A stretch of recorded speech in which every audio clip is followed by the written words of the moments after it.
Estefanía Torres, diputada del Parlamento Europeo Podemos España, que organiza el Instituto Belisario Domínguez del Senado de la República, presidido por el senador Miguel Barbosa Huerta, en este recinto que es el Senado de la República.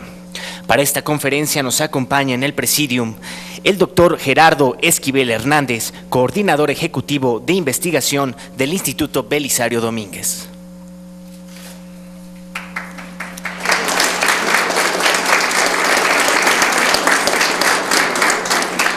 Contamos con la presencia del maestro Alejandro Encinas Nájera, director general de investigación estratégica del Instituto Belisario Domínguez.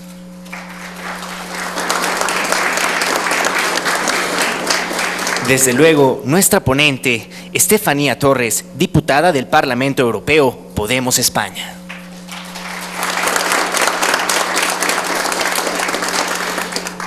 Desde luego agradecemos la presencia de todos y cada uno de ustedes dentro de esta conferencia magistral.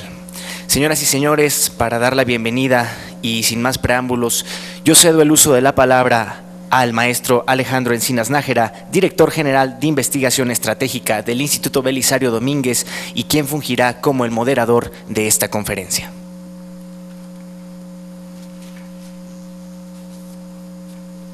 Pues muy buenos días, tengan todas y todos ustedes. Agradecemos mucho su asistencia, la paciencia que tuvieron para comenzar este evento. Un saludo también a quienes nos siguen por el canal del Congreso en señal abierta.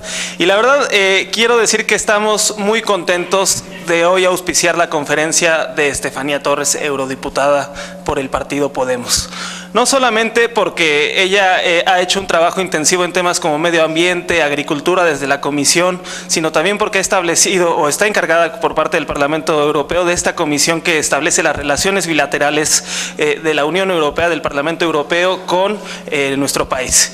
Pero además también porque forma parte de un proceso político que ha sido a lo sumo interesante y que ha despertado expectativas a nivel mundial y que ha tenido su epicentro en España. Después del movimiento de los indignados se instituyó un partido que le dio cauce política, expresión política a este movimiento y que ahora ha ingresado al Parlamento. Y creo que los ojos del mundo están en este momento puestos sobre el impasse o esta situación de tensos equilibrios dentro del Parlamento español, una vez que se transitó de un bipartidismo muy fuerte a un pluripartidismo que tendrá muchas incertidumbres en el camino y que Estefanía nos podrá dar luces al respecto. Yo nada más le voy a pasar la palabra a nuestro coordinador ejecutivo de investigación, el doctor Gerardo Esquivel, para que le dé unas palabras de bienvenida a nuestra invitada y a nombre de las autoridades del Instituto Belisario Domínguez, del senador Barbosa, de los senadores que integran el comité directivo del instituto, les damos la más cordial bienvenida y reiteramos nuestro agradecimiento hoy por acompañarnos.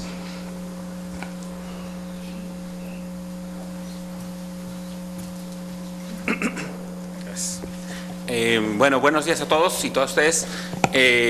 Como dijo el director general de investigación estratégica Alejandro Encinas, el Instituto Belisario Domínguez le da la más cordial bienvenida a todos ustedes por participar en este evento el día de hoy. Por supuesto, le damos la muy cordial bienvenida a Estefanía Torres, eurodiputada del partido Podemos. Como lo dijo también ya, es para nosotros un honor tenerla aquí en esta sesión. Es además la primera actividad propiamente dicha del año del Instituto pública. Y con eso estamos inaugurando una serie de actividades que a lo largo del año tendremos, por cierto, una gran variedad de eventos, seminarios y discusiones y presentaciones de documentos y libros que hemos estado trabajando en los últimos meses y esto me parece es un excelente inicio que además sale un poco también a veces de la agenda muy local que se suele tener en algunas discusiones y aquí pues al tener a una visitante como Estefanía Torres me parece que también nos da la oportunidad de ampliar la perspectiva y conocer otros temas que de repente quedan un poco alejados de la agenda pública nacional que queda dominada por temas más locales y creo que en este sentido es una gran oportunidad de iniciar, insisto, las actividades del seminario del Instituto Belisario Domínguez este año con esta invitación y esta participación, que como ya se dijo, si bien está en el tema de la convocatoria es sobre derechos humanos, también se podrán abordar otros temas relevantes, considerando precisamente la situación y las circunstancias particulares de la coyuntura política en España en general, y también pues una cosa más particular que puede ser el tema de, que ya también se mencionó, el tema de la importancia creciente de Podemos o de un movimiento político como Podemos y de la expectativa que ha generado, como decía, también no solo en España, sino en el mundo entero, en el sentido de que dio lugar a un cambio muy significativo en un país que es tan cercano para nosotros como es España. Y en ese sentido me parece que es una gran oportunidad de escuchar a Estefanía Torres en este contexto, y le damos nuevamente una muy cordial bienvenida. Muchas gracias, porque además viene llegando, así es que le agradecemos aún más, insisto, el hecho de que haya aceptado esta invitación a participar con nosotros. Muchas gracias. Pues sí, sin mayor preámbulo, es cierto que llegó y además ya conoció el tráfico de nuestra Ciudad de México. Pero bueno, sin mayor preámbulo, yo quisiera decirles que esto se trata de hacer una conversación muy ágil. Habrá una primera intervención por parte de Estefanía, pero vayan pensando preguntas, comentarios, porque después de esta primera intervención podremos tener un diálogo que espero que sea muy fructífero. Estefanía, pues bienvenida y adelante. Listo. Bueno, buenos días a todas y a todos. Para mí es un honor estar aquí en México, porque yo estudié aquí 2 años, estudié en la UAM, me egresé en una maestría en la UAM y tengo un vínculo muy especial con este país. Tengo hermanos aquí, hermanos de vida. Y eso hace que bueno, estar aquí y venir a hablar de Podemos y de lo que está pasando en mi país, allá, y hablar también un poco del motivo de la visita de la delegación interparlamentaria entre la Unión Europea y México, pues a mí me llena de orgullo, ¿no?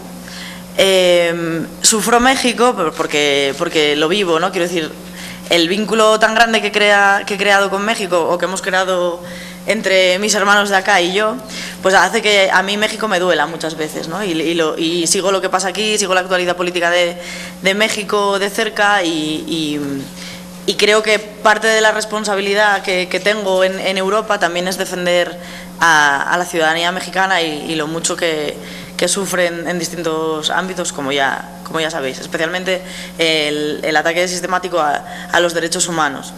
Entonces eso me hace tener una sensibilidad especial. Yo quería hablaros iba a hablaros un poco de los objetivos de desarrollo del milenio, pero también creo que porque es una de las partes del motivo de la delegación del Parlamento Europeo en México, pero creo que también estaría bien hablar un poco de Podemos, porque Podemos levanta mucha expectación mediática en cualquier sitio por cómo se ha dado el movimiento. Entonces yo creo que voy a detenerme un poco más hablando de Podemos, y si queréis luego, si surgen preguntas o comentarios con respecto a la propia visita de estos días aquí, pues nos metemos en el tema, ¿no? Yo os voy a contar un poco la historia de cómo hemos llegado hasta aquí en Podemos, sin, como decimos en España, sin un duro, porque realmente no teníamos un duro. Esto parece... Todo el mundo se sorprende muchísimo que un grupo de jóvenes estudiantes, algunos de ellos estudiantes de la Universidad Complutense de Madrid, otros profesores, desde Madrid surgió en la cabeza de una serie de personas una idea política de que había un momento de cambio en España, que había que aprovechar, una ventana de oportunidad que había que aprovechar por parte de la ciudadanía para recuperar el poder político que sentíamos que se nos había quitado. Esa lectura se hizo a raíz del movimiento social 15M, que en España tuvo una importante repercusión mediática y política, y que de hecho también tuvo eco aquí en México. Yo me acuerdo perfectamente que cuando surgió el 15M yo estaba terminando mis estudios aquí en México y todavía me tocó vivir alguno de esos momentos acá, ¿no? Con gente que estaba aquí, que también eran compatriotas míos, pero estaban aquí en México como yo. El movimiento 15M sacó a la gente a la calle, a mucha gente de muy distinto tipo, y lo que vino a decir esa gente en la calle es que estábamos cansados de un orden institucional y de un orden político, de unos partidos políticos tradicionales que no nos representaban. Entendíamos que había llegado un momento en el que las élites políticas se comportaban tan de acuerdo y en tanta connivencia con las élites económicas que daban la espalda de manera sistemática a la ciudadanía y a los derechos de la gente, ¿no? De la gente de la calle. Y esa indignación se transformó en un movimiento popular que no estaba dirigido por nadie y que no tenía a ningún líder destacado, que de repente lo único que salía, que sí que es verdad que se veía de ese movimiento, eran como liderazgos en plural, porque había gente de repente de la lucha por el derecho a la vivienda, porque mucha gente fue expulsada de sus casas en España, los desahucios. De ese movimiento nació la Plataforma por el Derecho a la Vivienda, la PA, y de ahí surgió una de las personas referentes, es Ada Colau, que yo soy alcaldesa de Barcelona. Y ella pues viene de ese movimiento, ¿no? De la calle. Pero igual que surgió la figura de Ada Colau, surgieron otras muchas en los distintos movimientos sociales que en aquel momento empezaron a estallar en distintos territorios a lo largo de todo el Estado y con distintas temáticas, ¿no? O con distintos objetivos, digamos, políticos. Con todo ese movimiento, con todo lo que estaba pasando, de repente un grupo de personas sintió que de repente se estaba dando algo lo que venimos a llamar una ventana de oportunidad, porque de repente había un país real que era el que estaba viviendo las consecuencias de la crisis económica y era el que se estaba dando cuenta de que los de arriba no estaban representando a los de abajo, la gente sencilla, y entonces a raíz de esa identificación del común de toda la gente que estaba en la calle, surgía un nuevo sujeto político, era una ciudadanía que se estaba empoderando a sí misma, ¿no? Que era capaz de reconocer que ellos sí eran el pueblo frente a los de arriba que no estaban representándoles. Podemos entendió eso, un grupo de gente, como os digo, lo entendió, y salió el anuncio de repente, Pablo Iglesias, que lo conoceréis seguro, de verle en los medios de comunicación, salió en la televisión un día diciendo que él estaba dispuesto a presentarse a las elecciones europeas, porque en aquel momento se abría un ciclo político electoral que iniciaba con las elecciones europeas y que terminó ahora con las elecciones generales, terminó entre comillas, porque nos quedan un par de elecciones autonómicas, las vascas y las gallegas, que son este año, y también van a ser trascendentales. Pero bueno, a lo que iba. Pablo Iglesias salió a la televisión y hizo un anuncio. Dijo que él estaba dispuesto a presentarse a las elecciones europeas como candidato si recibía el apoyo de un montón de gente, que creo que eran 5.000 firmas lo que se pedía en aquel momento, ¿no? Y se daba un plazo como de 2 semanas. Las firmas llegaron en 24 horas. O sea, la gente se volcó a firmar esta iniciativa. Lo que Pablo Iglesias, porque no es porque fuera Pablo Iglesias, en parte sí, porque de repente era un chico profesor de la Complutense, que habla muy bien, es un tipo preparado, habla el lenguaje de la gente sencilla, y de repente se nota como, si él sale en medios de comunicación de masas, se nota como hay una conexión con la media de la población que tiene una explicación, ¿no? Que es precisamente eso, ¿no? Utilizar el lenguaje de la mayoría social de nuestro país. Entonces, de repente, Pablo, cuando hace el anuncio de preparar una alternativa política que vaya más allá de la superación de las etiquetas de izquierdas o derechas, que eso tiene que estar superado en nuestro país, porque hay otro debate político en juego en ese momento, que es los de arriba frente a los de abajo, que es una mayoría social y política que está cansada de que la estafen y de que la engañen los de arriba, ¿no? Eso la gente lo vio bien, o sea, se identificó con ello, y al poco tiempo de lanzar el anuncio se consiguieron las firmas y Podemos nació. Nació sin estructura orgánica de ningún tipo y sin dinero. Podemos se financia única y exclusivamente con las contribuciones que hace la gente que quiere que Podemos funcione como herramienta política. Esa es una de las cosas, es uno de los aspectos que tiene Podemos, que lo hacen especial y que le hacen ganar una legitimidad muy importante, porque Podemos lo siente, digamos, la gente siente a Podemos como propio, no lo siente como algo ajeno. A Podemos no lo financian los bancos, no lo financian las entidades financieras grandes. Eso hace que, como nosotros decimos siempre, nos debamos a la gente, no a las maquinarias financieras que están detrás de las decisiones políticas que después se toman, ¿no? Normalmente. Entonces, como os digo, nace Podemos. Esto es en febrero de hace 2 años, justo ahora. De hecho, hicimos 2 años hace nada. Somos un bebé grande. Un bebé grande. Y en aquel momento, bueno, la respuesta popular fue importante y dijimos que salíamos, que seguíamos adelante, ¿no?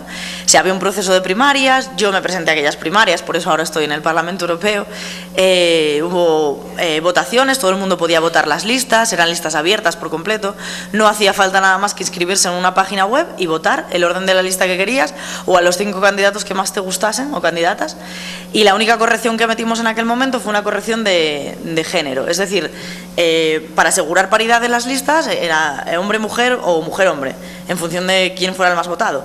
En este caso, como nuestro candidato era Pablo y era el más mediático y más conocido, pues efectivamente fue Pablo el cabeza de lista, ¿no? Y en aquel momento empezaron a surgir círculos que son lugares de construcción de pensamiento político y de escuela política a lo largo y ancho de todo el territorio estatal, y el movimiento se hizo pues grandioso.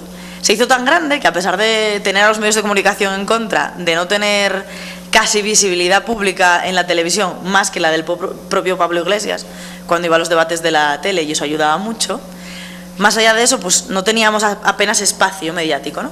Y a pesar de todo ello, gracias al apoyo de la gente y gracias a la gente que hizo campaña, muchísima gente voluntaria, no había prácticamente nadie liberado, o sea, no había recursos para ello, ¿no? Y a pesar de todos los inconvenientes, llegaron las elecciones de mayo de 2014 y conseguimos más de 1 millón de votos. En España somos 45 millones, conseguimos 1.200.000 votos, la primera vez que nos presentábamos a unas elecciones, y con 4 meses de vida, no, con 3 meses de vida. Eso fue espectacular. Entonces, de repente se volvieron locos, ¿no? O sea, desde arriba era como que, ¿pero qué está pasando? O sea, y esta gente nos empezaron a llamar frikis, dijeron que no estábamos preparados para esto, que esto iba a ser flor de un día, que no era una cosa que era porque la gente estaba enfadada y tal, y de repente era un pequeño castigo al bipartidismo, al PP y al PSOE, pero que en realidad Podemos no iba a durar mucho más. Y nosotros siempre dijimos que no habíamos nacido solamente para las europeas, que habíamos nacido para cambiar nuestro país, porque estábamos viendo que la brecha de desigualdad cada vez se hacía más grande, que cada vez había más gente en la calle perdiendo la casa y la vida, que mucha gente además aumentaba el número de suicidios de manera considerable, la violencia machista en España es muy grande, o sea, la situación era insostenible, es insostenible todavía, y nosotros nacimos con vocación de política real de gobierno, es decir, queremos recuperar el gobierno para la gente. Y la primera apuesta fueron las europeas, funcionó, pero no nos conformamos con eso, evidentemente. A pesar de que el discurso oficial era otro, ellos decían que no iba a funcionar, nosotros nos mantuvimos y seguimos luchando.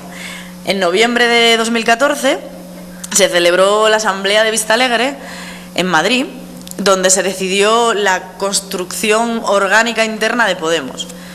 Nos costó muchísimo trabajo porque la mayoría de la gente no veníamos siquiera de militar en ningún partido político anterior, otra gente sí, hay gente de todo tipo en Podemos, hay gente que viene de años de militancia y hay gente que viene de militar desde antes de ayer, hay gente que viene del 15M y gente que ni siquiera estuvo en las plazas con el 15M, pero que se sentía identificada con él, ¿no? Entonces, de repente tuvimos que juntar todas esas sensibilidades políticas y sociales en unos documentos organizativos que plasmaran un poco esas ganas de cambio, ¿no?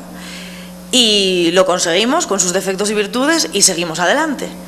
Se constituyeron los órganos internos, pasamos un año, 2014 y 2015, la primera parte, bastante duro porque fue difícil, pero lo hicimos bastante bien, yo creo. Lo hicimos tan bien que en mayo de 2015 se celebraron las elecciones autonómicas y las elecciones municipales en España y conseguimos ganar distintos gobiernos de ayuntamientos de ciudades grandes. Ganamos Madrid, que nadie lo hubiera pensado después de que el Partido Popular llevara tantísimos años con el gobierno copado.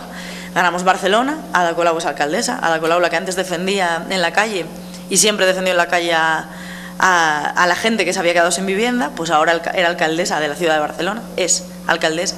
Ganamos la alcaldía de La Coruña, la alcaldía de Santiago de Compostela, la alcaldía de Cádiz, muchas alcaldías, la de Zaragoza, y también conseguimos entrar con mucha fuerza en distintas comunidades autónomas para conseguir que de verdad personas que venían de la calle, ciudadanos normales de a pie, que no tenían una vinculación política anterior, en el sentido de que no habían estado en ningún puesto de responsabilidad excesivamente importante antes, ¿no? pues de repente estaban en las instituciones y podían hacer, además de vigilantes, de que aquello no fuera como hasta ahora había sido, y como sigue siendo, por desgracia, en muchos aspectos, pues la casa de Tócame Roque, porque así son las instituciones españolas, por desgracia. Siguen estando cargadas de corrupción y se está dando todavía una suerte de mafia institucionalizada, de la que el Partido Popular pues es el principal responsable, ¿no? Llegamos así a mayo de 2015 y fue bien. Fue tan bien que todavía yo creo que, aunque pasaron unos cuantos meses, todavía no se superaron del shock de haber perdido la alcaldía de Barcelona y la de Madrid fundamentalmente, y el resto, ¿no? Y empezaron los ataques. Empezaron los ataques, los insultos, las mentiras. Empezaron a decir que si nos financiaba el gobierno de no sé dónde, y que si nos ponía dinero no sé quién, y que si nosotros veníamos ahí a acabar con todo y éramos unos radicales extremistas. Empezaron pues ese tipo de insultos, ¿no? Se empezó a ver como el régimen, lo que nosotros llamamos el régimen del 78, de la Constitución que se aprobó en 1978, el régimen inmovilista que no quiere reconocer que nuestro país, que es España, ha cambiado, se aferra tanto al poder y tanto a la silla, que entonces lo que hace es atacarnos. Nos empezaron a atacar, pues eso, de manera sistemática. Pero aguantamos como pudimos, aguantamos manteniendo un discurso sensato, manteniendo la línea de que nosotros habíamos nacido para cambiar este país y que el compromiso político era serio, y con la financiación a través de microcréditos, que consiste en que la gente te deje dinero para pagar la campaña electoral y al final de la campaña tú, con la subvención que cobras, le devuelvas a la gente el dinero. A través de ese tipo de cosas, como las listas abiertas, como mayor información, mayor transparencia.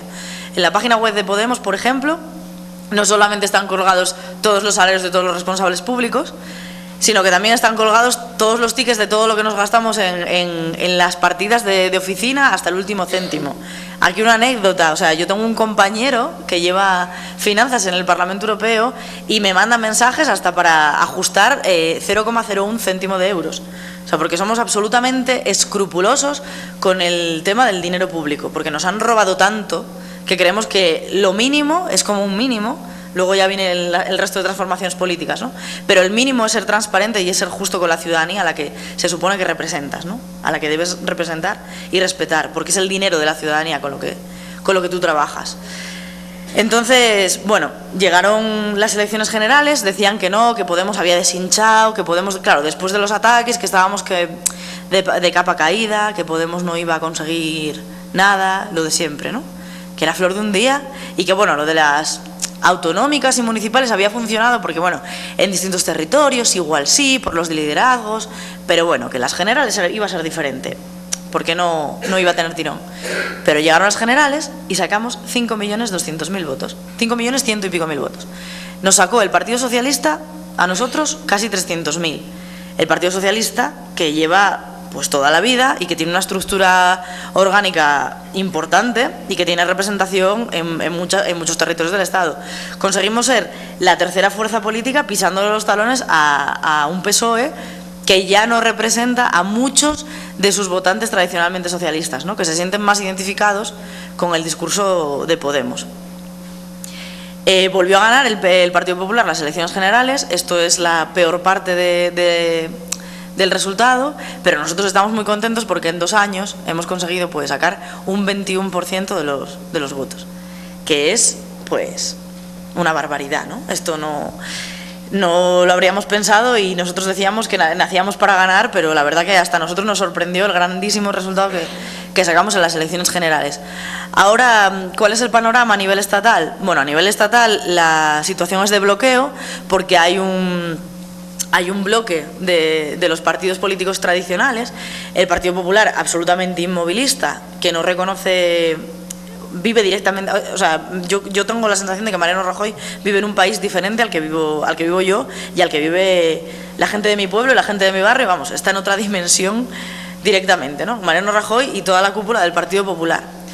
Luego, ellos pertenecen a un grupo inmóvil, en ese grupo inmóvil también estaría Ciudadanos, que es una nueva fuerza política, entre comillas, que tiene 10 años, pero que trató de vender que eran nueva fuerza política y que hacían nueva política a pesar de seguir utilizando las mismas fórmulas que venía utilizando la vieja política que nosotros llamamos, ¿no? El bipartidismo, el PSOE y el PP.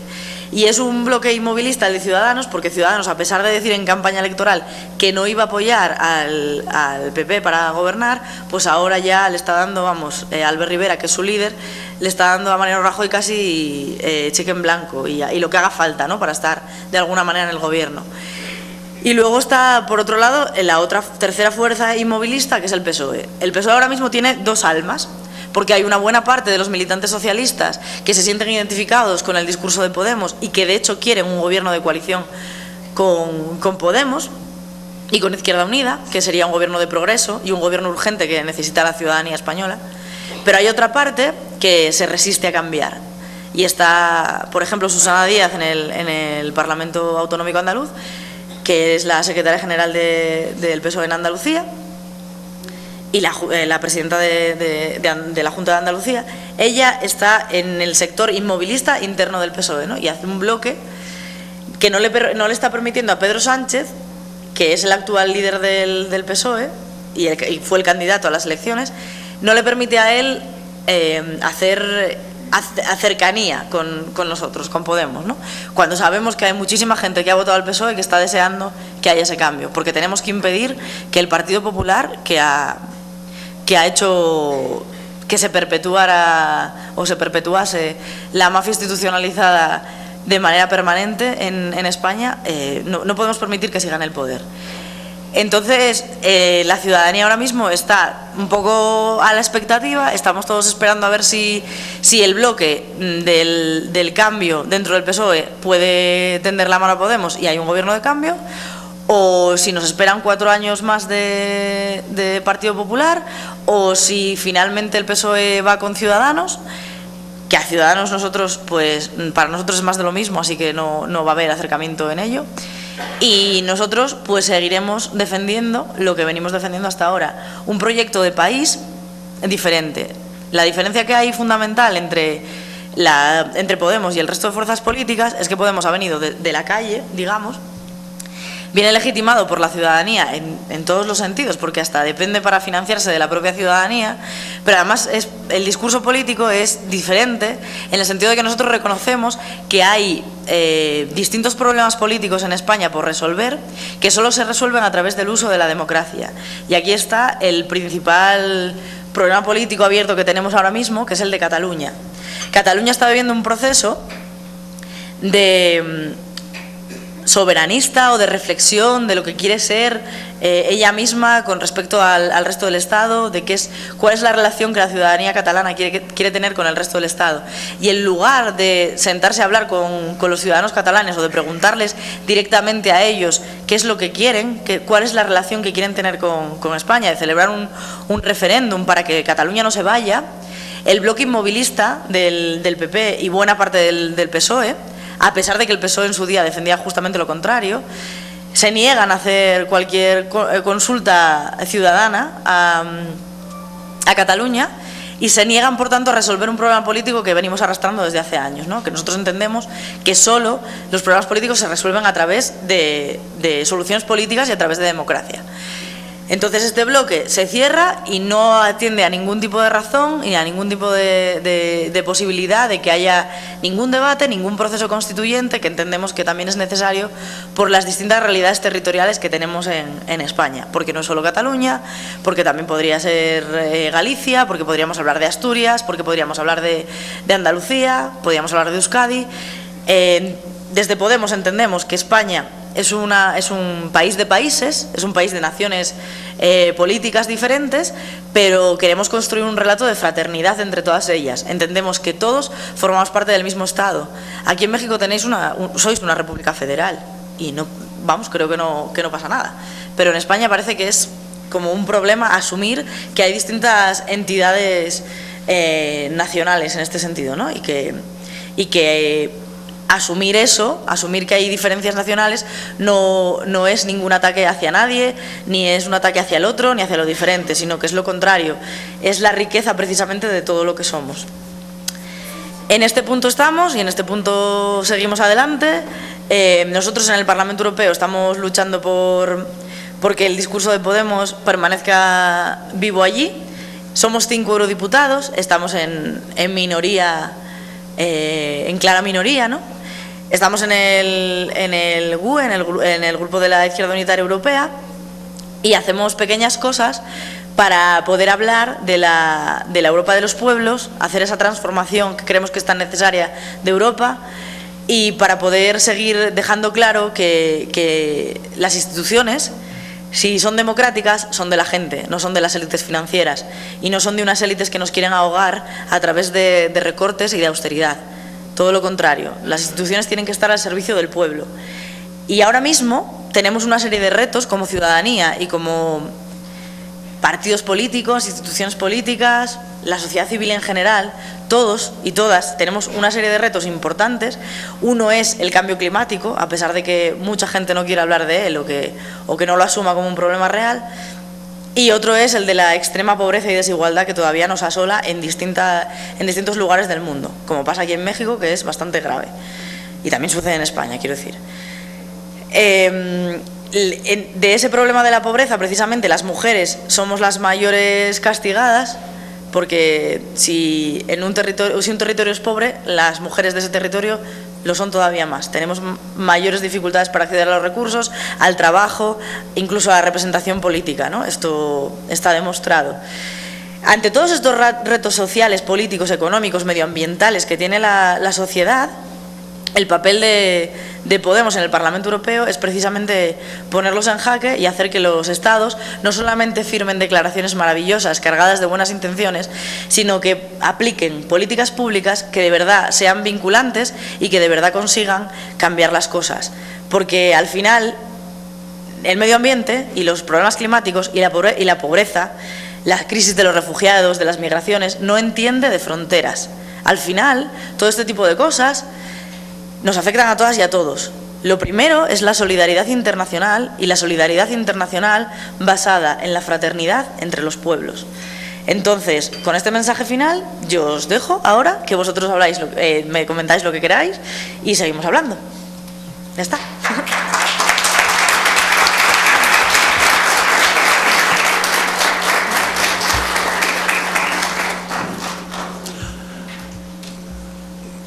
¿Quién comienza? Mire, allá atrás, aquí también tenemos...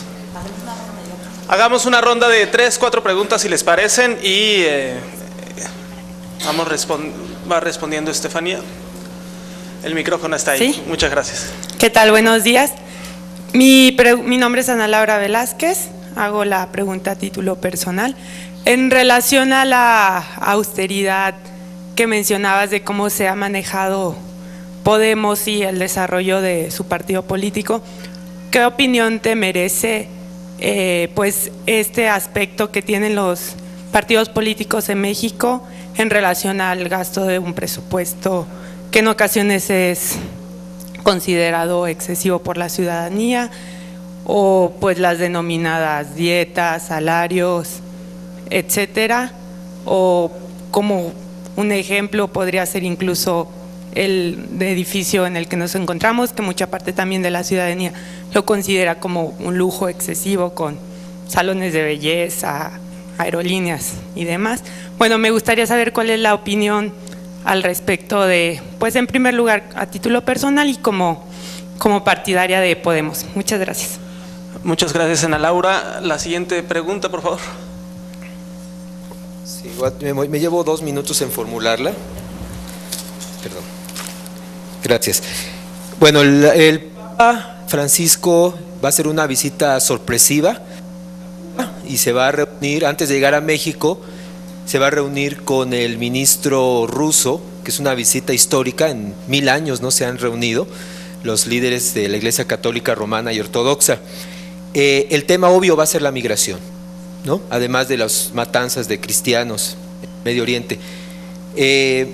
Sobre ese tema, bueno, Europa tiene mucho que decir. El asunto es que en Davos, el presidente de Davos, que acaba de ocurrir en la reunión, Schwab, se atrevió a decir algo increíble, pero lo dijo. Él dijo, ¿qué va a pasar cuando lleguen no 100,000 migrantes o 1 millón? ¿Qué pasa cuando lleguen 1,000 millones de migrantes a Europa? Entonces dice, tenemos que cercar las ciudades, tenemos que amurallarnos y dejar que la gente grite, o en fin. Esto lo está diciendo un ejecutivo, ¿no? Y está hablando de genocidio, porque si a un migrante que sale de su país porque no tiene otra forma de sobrevivir y se le cierran las puertas, esa gente va a morir, como lo estamos viendo ahora. Entonces, esta política de migración, que es un efecto de la destrucción que se ha hecho en los países del Medio Oriente, donde está el gobierno de Obama, en primer lugar, el gobierno de Cameron, y que hay una política, todo indica que está calculado, que hay que reducir la población de esas regiones, porque es obvio que la gente va a salir ante el financiamiento que es obvio que existe al ejército islámico, ¿verdad?, de parte de Occidente. Entonces pareciera que está calculado que esa gente que sale de esas regiones no va a vivir. La pregunta va en este sentido. Hay una bancarrota en la banca europea. Es evidente, el banco número 1 de Alemania, Deutsche Bank, tiene las pérdidas históricas, que es el banco insignia de Europa. Y bueno, se diga España, los quebrantos y el robo que le han hecho a la población, algo que ha luchado contra lo que ha luchado Podemos, y la explosión de la banca italiana, que empezó en diciembre y que ahora tiene al borde de la crisis total a Italia. Cosas que nuestros medios, que están aquí, algunos, no hablan. Ese es un gran problema, ni los periódicos, ni la prensa, ni los canales de televisión. La pregunta es la siguiente. Pablo Iglesias fue a una conferencia a Washington y ahí se le formuló la pregunta que si él considera que se puede pelear contra la banca. Y Pablo dijo, no sé, me parece que son muy poderosos. Él estaba iniciando apenas. Ahora, la pregunta es, ¿Podemos se ha formulado como fuerza que es, con la expectativa mundial que ha creado, se ha formulado la posibilidad de luchar contra la banca europea, que tiene sometido a todos los países europeos? No hay soberanía europea realmente ni sobre créditos, ni moneda, ni sobre decisiones fundamentales de presupuesto, porque todo lo controla la troika, ¿no? El Banco Central, el Fondo Monetario y la burocracia de Bruselas. Entonces, Podemos ha formulado esa posibilidad ahorita de luchar contra la banca y de unirse a los países BRICS, que es la alianza de Brasil, Rusia, India, China y Sudáfrica, que también se le preguntó a Pablo si él estaría dispuesto a unir a España en caso de que llegaran a tener una presencia todavía más fuerte en España, y él dijo, no lo sabemos todavía, ¿no? O sea, entendemos que está en formación Podemos. Ahora que ya Podemos es una fuerza consolidada, mi pregunta es esa, ¿estarían dispuestos a zafarse de lo que sería lo práctico que una nación europea haría, en unirse simplemente a temas locales, o estarían dispuestos a una pelea de mucho más alcance? Muchas Perdón gracias. la extensión, gracias.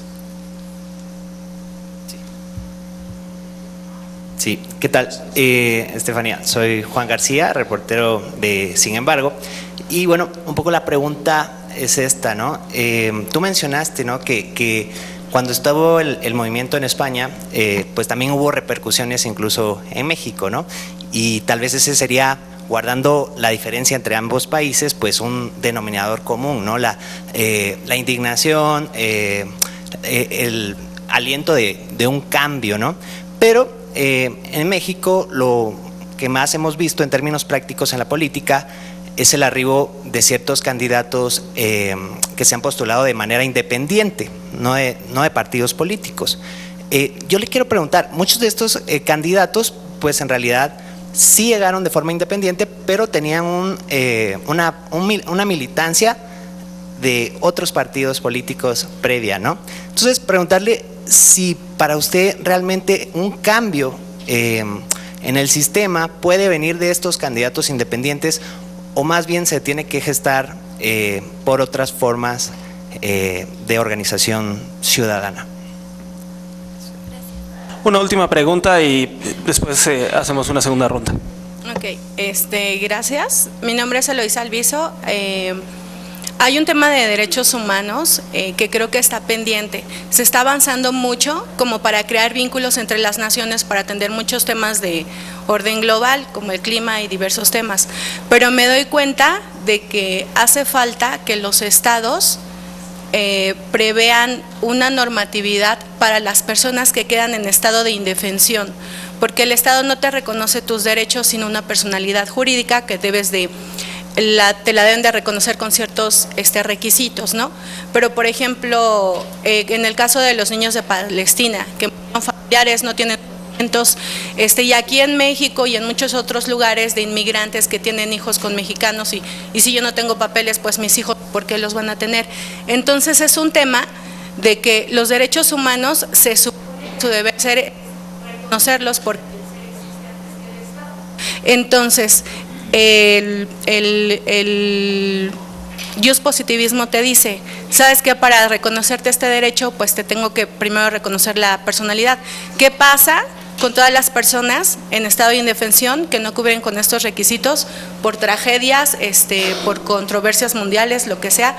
Si ustedes conocen de alguna norma que ya conozcan, estés trabajando en ese tema, que nos pudiera servir de modelo en México o en algún otro país que tiene este problema.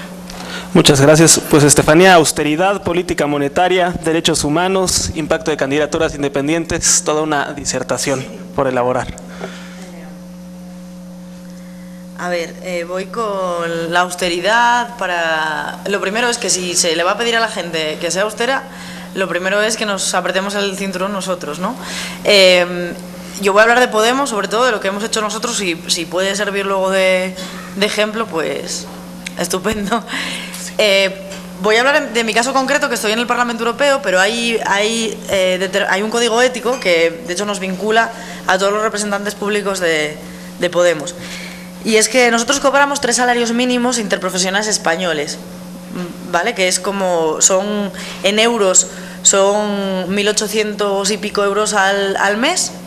En mi caso, en España son 14 pagas, de enero a diciembre, más 2 extras de en junio y en diciembre. Entonces quedan eso, 1.800 y pico euros al mes. Como quienes estamos en el Parlamento Europeo no cobramos 14, sino 12 se prorratean. Lo digo porque si vais a la página web de Podemos aparece, ¿no? Y entonces los parlamentarios europeos cobramos 2.200 y algo por ese prorrateo que se hace de las 2 extraordinarias. Pero todos los cargos públicos de Podemos tenemos un límite salarial. En el caso de los eurodiputados, el salario de un eurodiputado, la nómina, son 6.000 euros al mes, una auténtica barbaridad. O sea, nos parece un escándalo que mientras haya gente en España que está cobrando 500 euros o nada, o gente que lleva años al paro, haya un tipo que por ir al Parlamento Europeo, aunque sea representar y hacer un trabajo que no decimos que no sea importante, pero 6.000 euros es una barbaridad, se aleja mucho de la realidad social de la mayoría de la gente de nuestro país.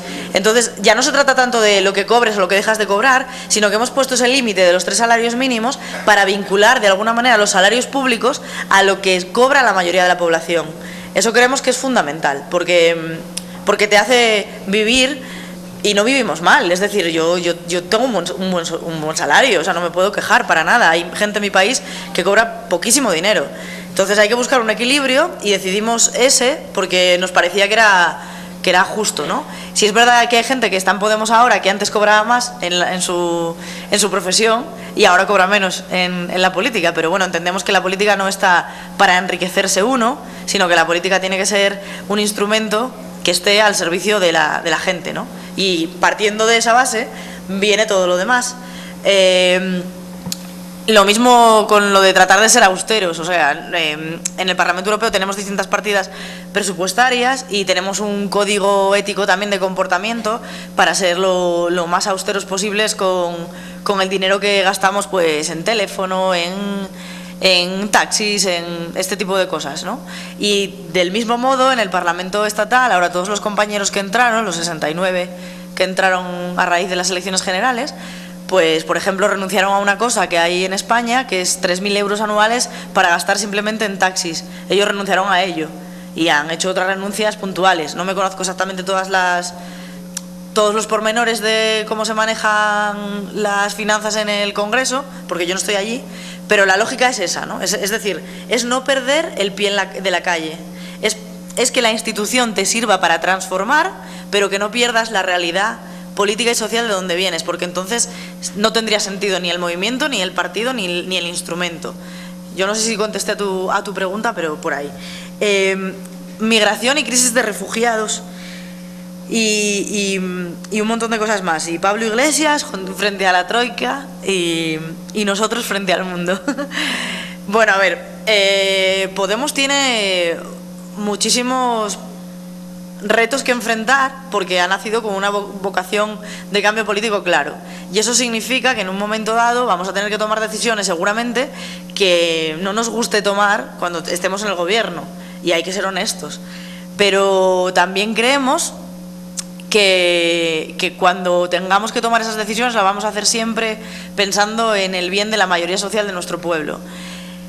Entendimos que a lo largo de todos estos años, de estos últimos años anteriores, no veo a quien me hizo la pregunta, me gustaría verle porque no le encuentro ahora.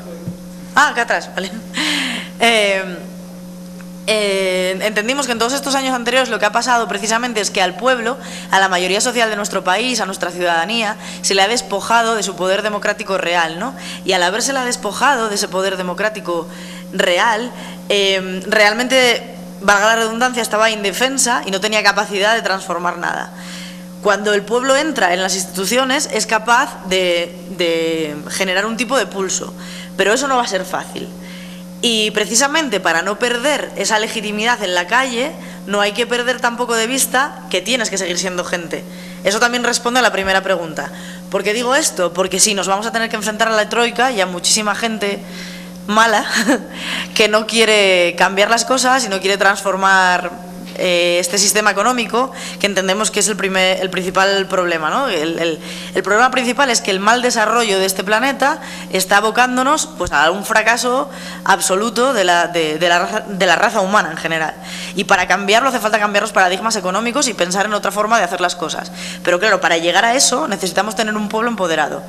Hace falta entrar en la institución y hace falta mantener el pie fuera, pero también hace falta echar el pulso y tener un pueblo empoderado, porque cuando tú tengas que tomar una decisión que implique determinado castigo o que pueda implicar determinado castigo para la gente por habernos expuesto a ir contra no sé qué institución monetaria, porque puede ser cualquiera, puede ser el Banco Mundial, puede ser la Troika, en ese momento tú necesitas tener un pueblo detrás que se sienta representado no solamente por una organización política, por mucho más, por un movimiento popular que ha venido a decir que esto no puede ser así y que hay que cambiar la forma de actuar, que tenemos que cambiar todos, desde nuestra pequeña parcela, desde el pequeño consumo que hacemos como individuos, hasta nuestros comportamientos en colectividad, hasta las organizaciones políticas y los movimientos sociales. Todos tenemos que cambiar, ¿no?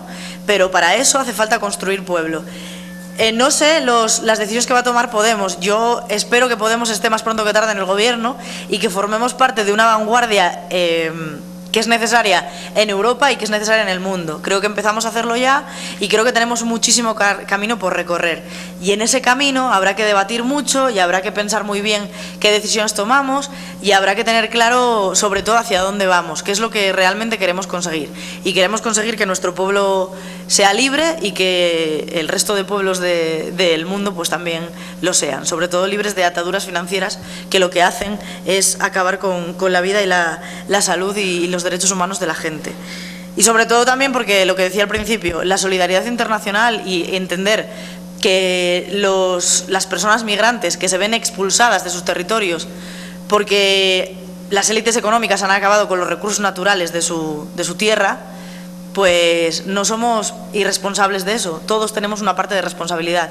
Evidentemente las élites económicas y políticas más que la ciudadanía en general, pero asumiendo esa parte de responsabilidad que tenemos, hay que contestar a eso con solidaridad y con fraternidad.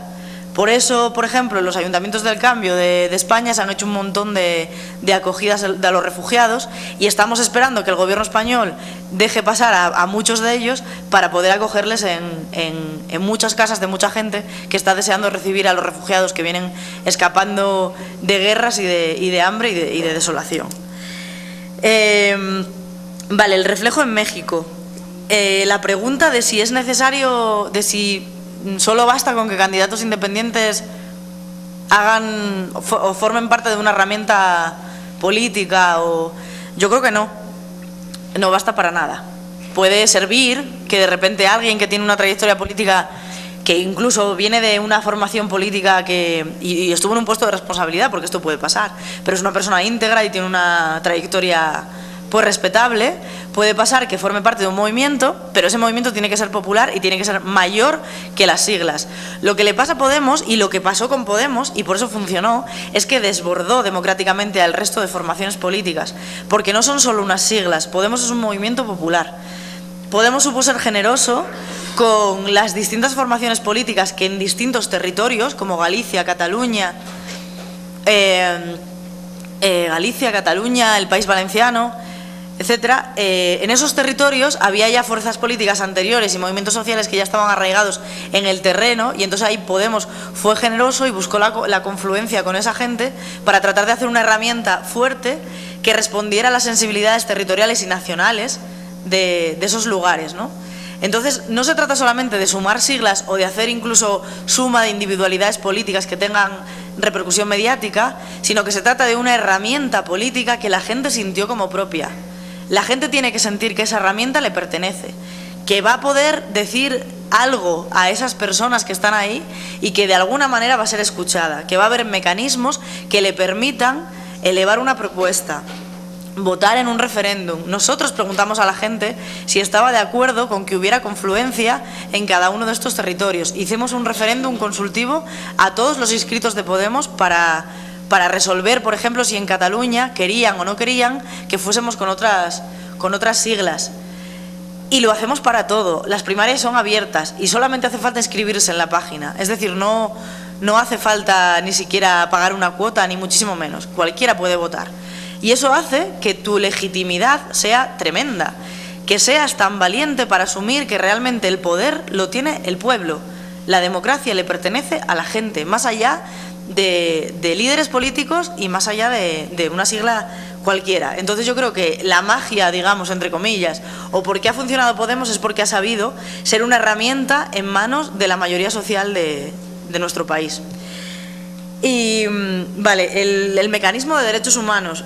Bueno, aquí hay una cosa que se hizo en México, que está muy lejos de funcionar, de hecho, porque no es del todo vinculante, porque bueno, yo he leído algo sobre ello y al parecer las directivas que se tienen que aplicar no se aplican del todo, luego no hay seguimiento de los crímenes y de las torturas.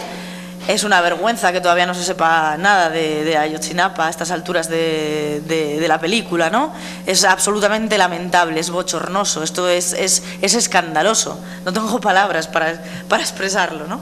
Creo que hacen falta más mecanismos. De hecho, nosotros en el acuerdo global que quiere firmar México con Europa para liberalizar aún más todavía el comercio, para que puedan entrar las grandes élites económicas a continuar arrasando con la riqueza natural de los pueblos. En ese acuerdo nosotros no nos vamos a posicionar a favor de que eso suceda, igual que estamos en contra del TTIP, que es el acuerdo, el tratado que quieren firmar entre Europa y Estados Unidos también para acabar con nuestra gente, y también estamos radicalmente en contra de él. Pero sobre todo, lo que vamos a poner de manifiesto en estos días de visita de delegación aquí es precisamente que si no hay un compromiso real de lucha contra los derechos humanos, si no se esclarecen casos como el de Ayotzinapa o como un montón de ellos como las muertes que se dan por violencia política, como pasó a la alcaldesa a inicios de este año, ¿no? Todo lo que está sucediendo, es decir, un pueblo, yo creo que, y esto es una reflexión personal, un pueblo necesita, y las instituciones, por una parte el pueblo y por otra las instituciones, para superar determinados problemas que tiene, necesita mirarse a sí mismo en el espejo y saber decir en voz alta y asumir los problemas que uno tiene, o que uno tiene como pueblo, porque es responsabilidad colectiva, no es de alguien determinado, ¿no? Es de una serie de movimientos que se dan y de causas que se dan.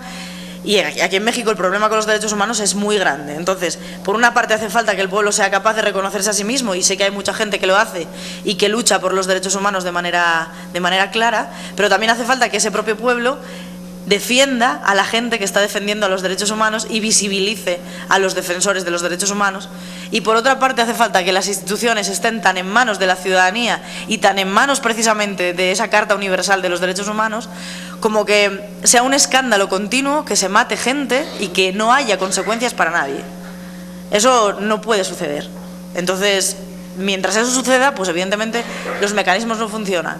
Hay mecanismos que se pueden hacer y hay cosas que se pueden hacer, pero para hacerlas lo que hace falta es tener poder político.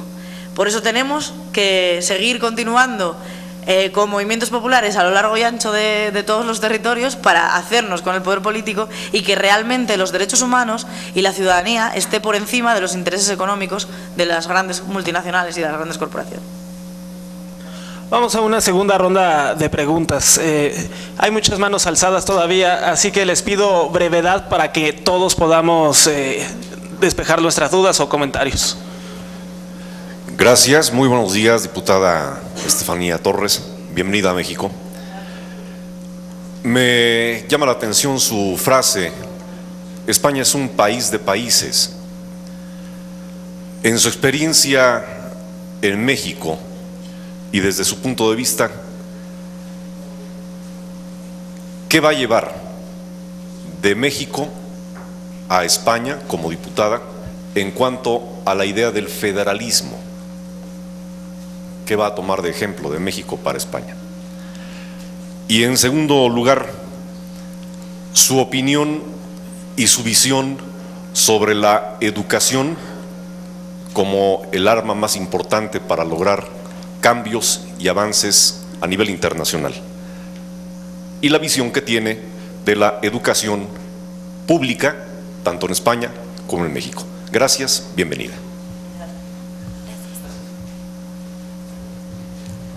Buenas tardes, Estefanía Torres. Soy Aleida Hernández del posgrado en Derecho de la UNAM y mi pregunta es acerca precisamente de lo que comentaste. Las relaciones México-Unión Europea se fundamentan bajo el Acuerdo de Asociación Económica, Concertación Política y Cooperación, que entró en vigor en el año 2000 y que en su artículo primero establece una cláusula democrática que promete el respeto a los derechos humanos de esas relaciones México-Unión Europea. ¿Qué opinión te merece la cláusula democrática, la inoperante cláusula democrática?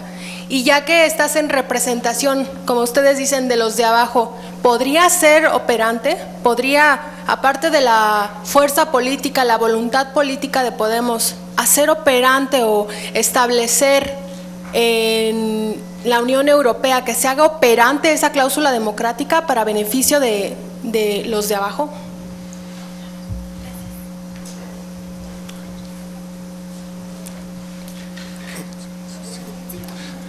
Muy buen día, diputada Estefanía Torres, exdiputado Iván Manjarrés, de Acción Nacional. La pregunta sería, ¿no considera usted que mundialmente la izquierda va en decadencia, dado que la derecha, por ejemplo en España el PP, Ciudadanos va creciendo, el Frente Nacional en Francia va creciendo, movimientos como el Tea Party va creciendo, y aquí en México Acción Nacional y la Unión Sinarquista van creciendo? Mercy ganó Argentina. ¿No es hoy una derecha ciudadanizada lo que está de moda? Hola.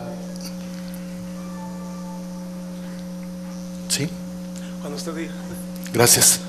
Hola, mi nombre es Jorge Miranda y tengo una pregunta. ¿Existe un tratado de cooperación para el desarrollo entre México y Europa en el que los derechos humanos sean el punto toral o principal? Gracias.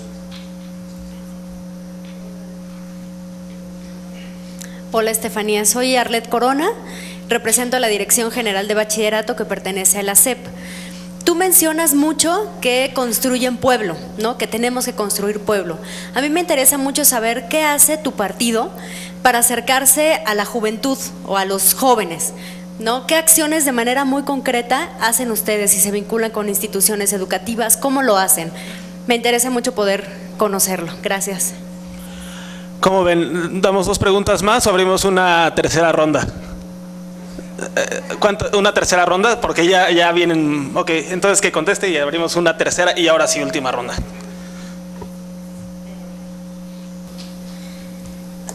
España sí es un país de países. Lo malo es que institucionalmente no se reconoce como un país de países, o sea, políticamente, digamos, no se reconoce todavía como país de países. Esperamos que en este proceso constituyente, que creemos que se está abierto, independientemente de qué gobierno se cree ahora, creemos que se está abriendo un proceso constituyente que va a reformular políticamente el concepto de Estado en España, ¿no? Y que va a hacer que nosotros vamos a luchar porque los distintos pueblos de los distintos territorios tengan voz propia a la hora de decidir cuál quieren que sea su relación con el Estado.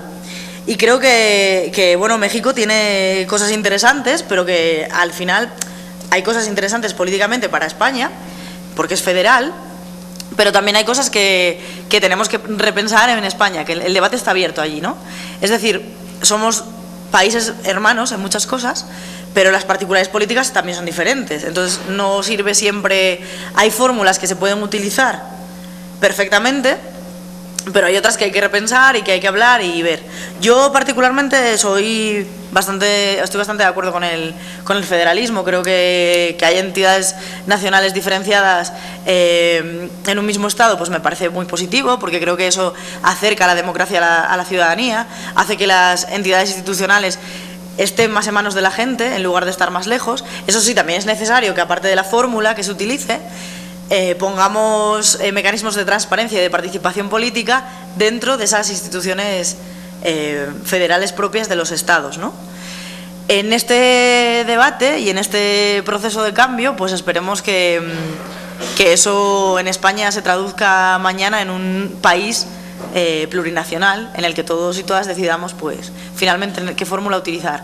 Creo que hace falta superar ya aquello del café para todos que se decía de España en la Constitución del 78 y que ya no funciona para la España de hoy en día. España es un país que ha cambiado mucho en estos últimos 30 y pico de años, y ya es hora de que la gente además exprese otra vez en las urnas qué es lo que quiere y que hagamos un poco entre todos un debate serio sobre las transformaciones políticas. Al margen de que los de arriba piensen que es una locura y que se va a romper España, que esto lo dice mucho el Partido Popular, le encanta decir que se va a romper España porque se celebra un referéndum, pues nosotros creemos que no, que al contrario. Eso es el pegamento, precisamente que haya referéndums y que haya consultas populares, es el pegamento que une a los pueblos y no que los separa. Nosotros lo entendemos al revés. Sobre la educación pública en España y en México, pues creo que tanto en España como en México hay muy buenos profesionales. Yo tuve aquí la suerte de tener una directora maravillosa, que era María Eugenia Valdés, que era mi directora en la UAM, de la maestría, y viví 2 años aquí, estupendos en todos los sentidos, aprendí muchísimo y tengo gente que es realmente especial para mí aquí. Y aprendí a nivel académico y aprendí a nivel humano y en todos los sentidos. Creo que la educación pública en México, igualmente que en España, también necesita más apoyo, porque también faltan recursos por todas partes. Siempre faltan recursos para la educación, nunca sobra, ¿no? O sea, siempre hace falta como llegar a más.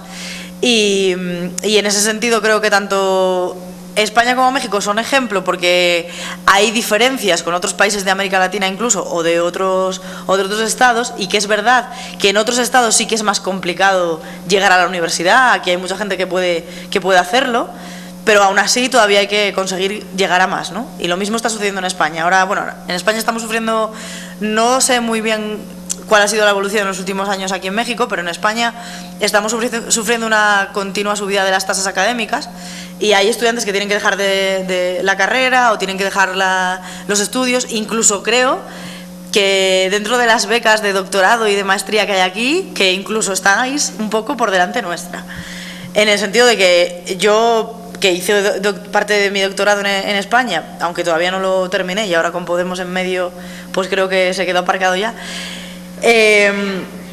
yo no tenía ningún tipo de beca, ni de ayuda, ni nada, y muchísima gente, no era un caso aislado, había mucha gente que estaba en la misma situación, ¿no? Y era muy complicado y tenías que saltar de contrato en contrato precario. La precariedad investigadora es muy, muy complicada en España, y yo creo que en ese sentido estamos hasta peor que aquí. Los estudiantes nacionales de allá, ¿no? Porque yo sí que vine aquí con una beca de la ECI y yo era privilegiada aquí porque tenía una buena beca, pero sin embargo para estudiar en mi país no, eran cosas así como de locos. Parece que te quieren echar fuera porque otra cosa. Creo que la educación es fundamental para cambiar las cosas, por supuesto que sí, es que sin educación construir pueblo también pasa por eso, ¿no? Es fundamental, o sea, es que no... Además lo has dicho de manera muy clara, quiero decir, estoy completamente de acuerdo contigo. Luego, el acuerdo de cooperación. ¿Quién me había preguntado sobre la... Tú, vale. La cláusula, pues a ver, es insuficiente, evidentemente, es inoperante también, y hace falta voluntad política para que funcione, y hacen falta más cosas que una cláusula. Hacen falta que desde Europa visibilicemos lo que está pasando aquí. Yo no sé si habéis visto la intención de la declaración que va a salir de la delegación conjunta, pero seguramente sea nefasta. Yo he leído un briefing de lo que pretenden sacar, como la mayoría de esa delegación es del Partido Popular allá y etcétera, ¿no? Del Partido Popular Europeo. La idea es decir que, bueno, de hecho yo leí la frase textual, es decir, la situación de los derechos humanos en México no es perfecta. Son 26.000 desaparecidos, ¿no es perfecta? O sea, dan ganas de decir, pone debajo, ¿pero qué me estás tomando el pelo o qué significa esto? Claro, lo peor es que no estamos hablando de una cuestión con la que hacer chistes ni bromas, es que estamos hablando de vidas humanas, de personas desaparecidas, de personas asesinadas y de absoluta impunidad. No se puede consentir la impunidad y eso hay que señalarlo, y hay que señalarlo desde cualquier esfera y desde cualquier espacio en el que estemos. Y yo, de hecho, estoy aquí como representante de Podemos y del GUE para no apoyar ese acuerdo que salga, esa declaración que salga final, y para pensar cómo podemos visibilizar en que nosotros no vamos a apoyar esa declaración. No vamos a apoyar una declaración que no diga claramente que la situación de los derechos humanos en México es absolutamente alarmante y que las instituciones mexicanas se tienen que poner las 24 horas del día, o 48 si tuviera, a dirimir responsabilidades y a buscar responsables reales, y que aquí haya de verdad transparencia, porque estamos hablando de vidas humanas. Y yo vengo de un país que no es ejemplo de nada, porque todavía tenemos muertos en las cunetas por la guerra civil, no es algo de lo que estar orgulloso en ningún sentido, yo no lo estoy. Entonces por eso me duele también. No se puede silenciar a los muertos, nunca. Estaba por ahí, y hace falta voluntad política total, o sea, quiero decir, desde nosotros la tenemos. El problema que tenemos es que todavía somos poquitos en Europa. Esperamos que en el próximo ciclo político que se abra seamos más, y entonces podremos hacer más presión, y tenemos el pueblo mexicano tiene toda la solidaridad de Podemos, por supuesto. Yo creo que no se trata de izquierdas o derechas, lo decimos siempre en Podemos. No creo que hay avance de determinadas fuerzas políticas, porque a lo mejor hace falta que determinados pueblos se repiensen a sí mismos y planteen una estrategia emancipadora de sí mismos para recuperar un poder que sea horizontal. Creo que es la única manera de que salgamos adelante como civilización, que el poder sea más femenino, más horizontal, más igualitario, más transversal. Creo que forma parte hasta de la evolución humana. Tenemos que conseguir eso por la propia supervivencia de la humanidad. Entonces, los movimientos populares que se están dando, populares extremistas hacia la derecha, que se están dando en determinados lugares, como en Francia, claro que nos preocupan, y claro que nos parece un escándalo, y claro que los denunciamos, pero no creemos que esto esté pasando en la mayoría de los países. Creemos que, al contrario, en muchos países de Europa lo que está pasando es justamente lo contrario, y yo soy un ejemplo de ello, porque formo parte de una herramienta política que ha tenido un crecimiento espectacular y que no es comparable a ningún otro movimiento político europeo, de hecho. Luego, si hay tratados que pongan... No, es que no... que pongan los derechos humanos con herramientas vinculantes y que realmente sean serios. Hay una Carta Universal de los Derechos Humanos, ya partiendo de la base, que establece cosas maravillosas, pero no hay herramientas políticas que luego permitan, que luego obliguen a los estados a defender los derechos humanos, ¿no? Y en eso nos falta mucho trabajo por delante. No vamos a poder hacerlo nosotros solos, ni de lejos, ni lo va a poder hacer una fuerza política sola. Va a tener que ser el pueblo en una lógica de solidaridad y de fraternidad. porque si no va a ser imposible. En esos retos de los objetivos de desarrollo del milenio que se han planteado en septiembre del año pasado, de cara al 2030, que es una agenda muy completa, que parece que es como muy ambiciosa, lo malo que tiene esa agenda es como la que tenía la de la COP21, la del cambio climático, es que son cosas estupendas, pero es que no son vinculantes. ¿Qué más me da a mí que me firmes una declaración maravillosa si luego vas a hacer lo que te dé la gana? O vas a hacer una interpretación, pues, absolutamente parcial de la propia declaración que firmaste. ¿De qué vale que hagamos una cumbre mundial donde se sacan una foto estupenda para legitimar su propio poder y luego no hagan nada para resolver las cosas? Pues de poco. Lo que necesitamos, y vuelvo otra vez a lo del principio, es recuperar el poder político para la gente, es crear herramientas que permitan a la ciudadanía empoderarse y construir pueblo. Y a construir pueblo vamos. Y no me acuerdo, no sé dónde está la chica que me preguntó por lo de la construcción del pueblo. Bueno, construir pueblo y acercarse a la juventud, es que más que eso, yo creo que lo que ha tenido Podemos, lo que hemos hecho es que nosotros mismos, mucha de la gente que forma parte de Podemos o que está públicamente en los cargos orgánicos e institucionales, somos personas jóvenes que venimos de una trayectoria política más o menos joven o corta, pero que además hemos sido criados y educados en democracia, ¿no? En España. Nacimos muchos de nosotros después de la aprobación de la Constitución del 78, yo misma nací en el 82, que fue el año que ganó el Partido Socialista las elecciones por mayoría absoluta por primera vez en España, y formamos parte de una generación que se ha educado en otros valores, ¿no? Porque a pesar de todo lo malo que lo han hecho en muchos aspectos, sí que es verdad que nuestra generación, sobre todo nuestras familias, venían de una etapa muy represiva, que fue la dictadura franquista, y nos hicieron crecer amando los valores de la democracia, ¿no? Y amando la solidaridad y el respeto entre nosotros, y eso ha hecho, yo creo, ha influido mucho en esta herramienta política y tanto en el propio 15M como en todos los sucesos políticos que se dieron después. Creo que la manera de llegar a la juventud es no perder de vista esa juventud y es crear espacios de participación. Es hacer que la gente pueda participar de esta herramienta independientemente de que tenga un cargo orgánico en la organización o que vaya a una determinada asamblea. Es verdad que nosotros celebramos asambleas de círculos en distintas partes del Estado, que por ejemplo las reuniones que tenemos nosotros del Consejo Ciudadano Estatal, que es el órgano ejecutivo que hay en Podemos a nivel estatal, son en abierto, son en streaming, nuestras reuniones son públicas, todo el mundo puede verlas, y utilizamos una cosa que se llama redes sociales, que son Facebook y Twitter, y ahí pues somos, modestia aparte, somos bastante buenos, y entonces llegamos muy bien a mucha gente joven que se manejan estas herramientas, ¿no? Eso fue un revulsivo para Podemos y eso nos ayudó mucho tanto en las elecciones europeas primeras como en las últimas generales e incluso hoy. Nos ayuda de repente a poder meter un discurso que es nuestro, que es de Podemos y que va un poco en contra de lo que nos quieren meter desde arriba muchas veces determinados medios de comunicación.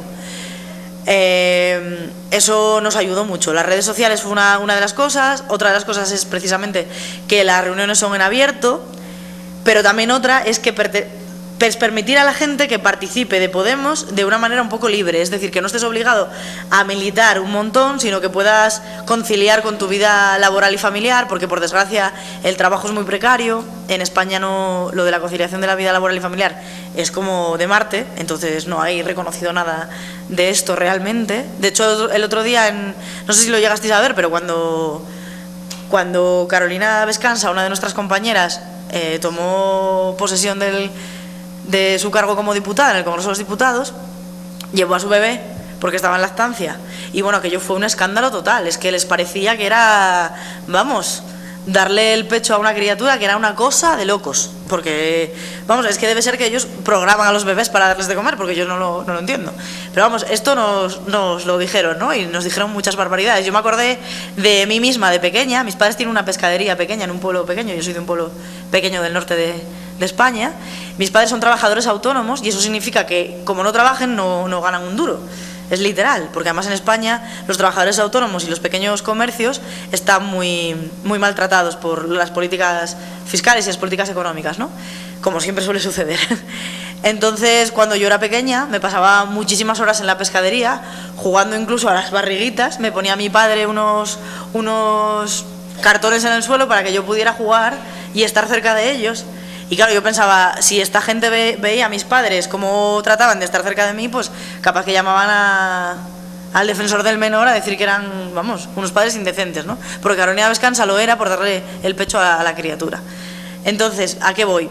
Que hay que crear herramientas que permitan a la gente poder participar en política, que esta herramienta que llamamos Podemos no se separe tanto de la gente, y precisamente para evitarlo podamos votar de manera consultiva a través de internet, que todo el mundo pueda participar en las primarias, que cualquier ciudadano se pueda presentar, porque de hecho cualquiera se puede presentar a nuestras primarias, y ese tipo de herramientas que creamos, no solamente para acercarnos a la ciudadanía, a la gente joven, sino para acercarnos a la ciudadanía en general, aunque nos queda mucho por hacer todavía. 5 millones y pico de votos, 5 millones 100 y pico mil, todavía no son suficientes para todo lo que queremos hacer, así que tenemos que seguir acercándonos a la gente, y aquí no sobra nadie, eso lo tenemos muy claro.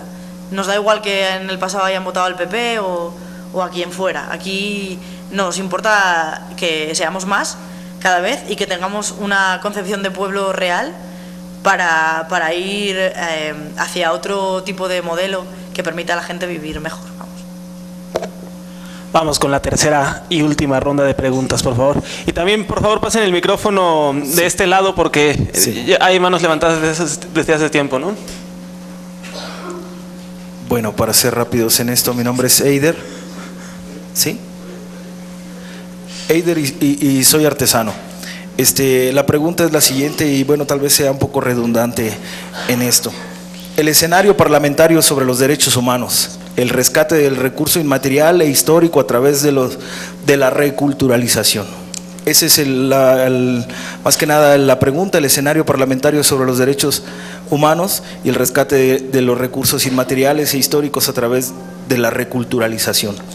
Entonces, hemos escuchado a través de la voz de la diputada sobre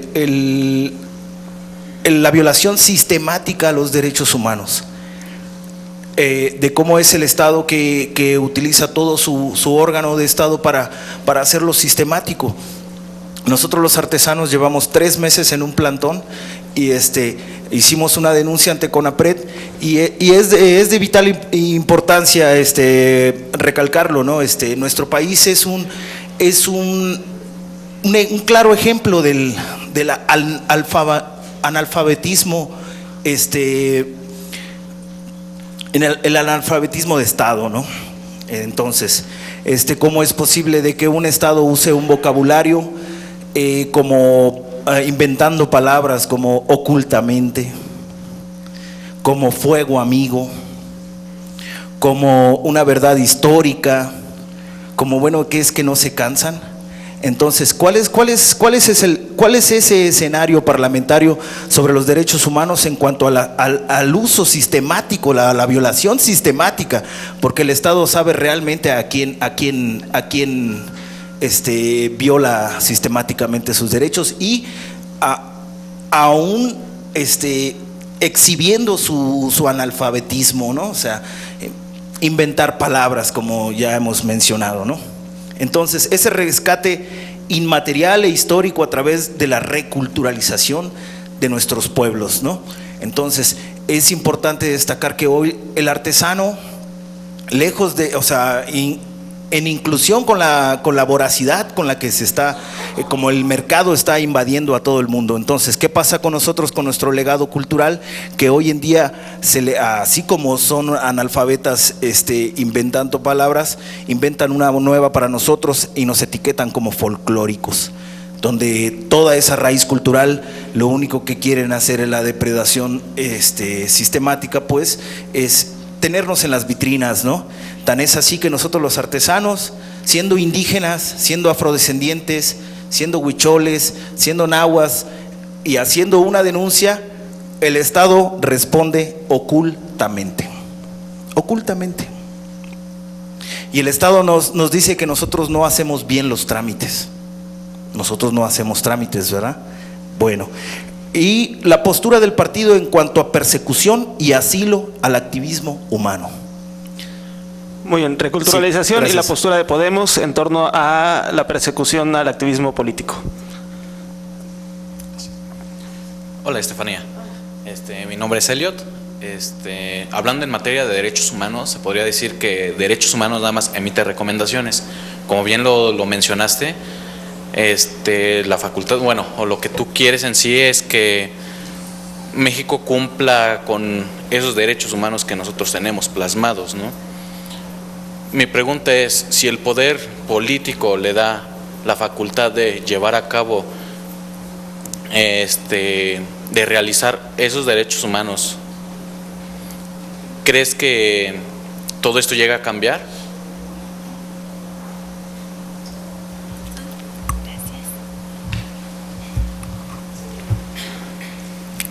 Estefanía Torres, en primer lugar quiero agradecerte tu presencia en nuestro país y a los organizadores.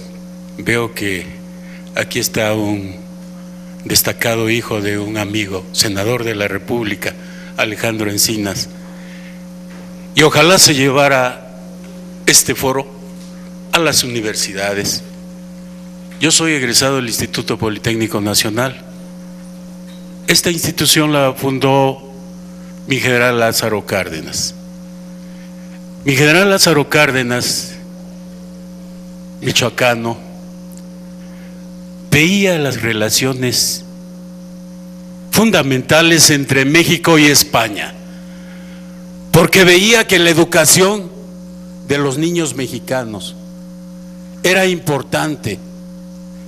Yo en la secundaria tuve muchos maestros españoles, brillantes maestros.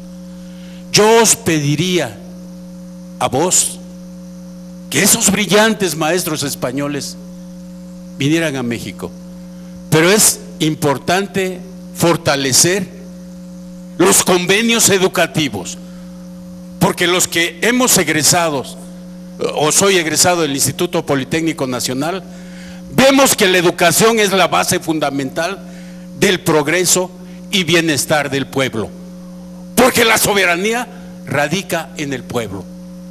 Ojalá esos brillantes maestros españoles y mexicanos tengamos un convenio, o se busque un convenio.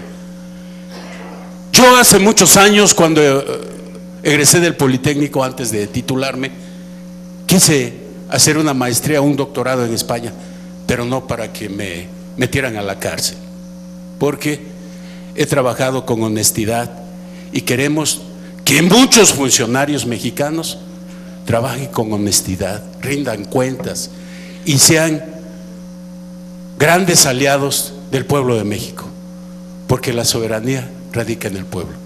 Os agradezco vuestra presencia y gracias a los organizadores. Muchas gracias a usted, y aprovecho para comentarles que Estefanía sí estará hoy a las 7 de la noche en la Universidad Autónoma de la Ciudad de México, campus de la Colonia del Valle. Ahí estará en un evento convocado por el Círculo Podemos México. Hola Estefanía, gracias por estar aquí, y gracias al Belisario Domínguez también por la organización. Me llamo Alfonso, soy egresado de la Carlos III de Madrid, soy politólogo. Y bueno, te entiendo perfectamente cuando dices que tienes hermanos de vida por aquí, porque yo tengo hermanos de vida por allá. Tengo un montón de preguntas, pero voy a ser muy breve, por respeto. La primera es, vi la comisión mixta parlamentaria entre Europa y México del año pasado. Me llamó mucho la atención que los eurodiputados no compartieron experiencias europeas en cuanto a la problemática en México. Es decir, por ejemplo, cómo fue la reparación del daño a la familia de los subsaharianos que han muerto en la valla de Melilla o de Ceuta, o cómo ha sido la reparación del daño a la familia de los subsaharianos que han muerto en las pateras que van a Canarias. Tengo entendido que la experiencia española es muy buena, entonces es lo que tengo entendido.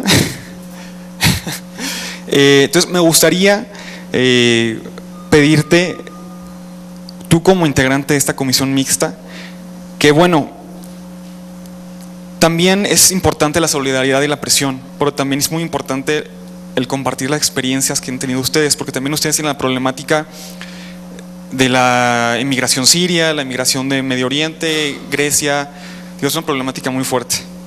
Bueno, la segunda pregunta, y bueno, me gustaría saber cuál sería tu punto de vista, el Ejecutivo mexicano acaba de mandar dos iniciativas, la de tortura, para castigar la tortura y para castigar la desaparición forzada.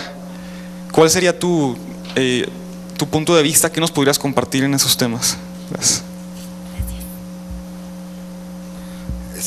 Buenas tardes, Estefanía Torres, eurodiputada del Parlamento. Soy tu servidor Noé Urbina, egresado de la UNAM del posgrado de Derecho. Veo muy bien que tú tienes como eres muy rijosa en materia de derechos humanos y de defender el medio ambiente. Entonces mi pregunta, tengo dos preguntas. La primera es, en materia de, nuestra Constitución ha tenido reformas en materia de un derecho humano al medio ambiente sano y un derecho al agua. Tú como eurodiputada que en el Parlamento, las directivas en políticas públicas, que tú hablas de retos sociales y medioambientales, ¿qué aportarían o qué incidirían en los estados, ya que México es parte del Tratado de la Unión Europea y frente a México hacia la Unión Europea, la asimetría es muy distinta porque nosotros estamos en una zona de libre comercio cuando Europa pues está en el último grado de integración, la zona euro. El cuidado al medio ambiente en nuestro país, tú habías hablado ahorita del cambio climático, bueno, tiene que ver mucho también con energías renovables.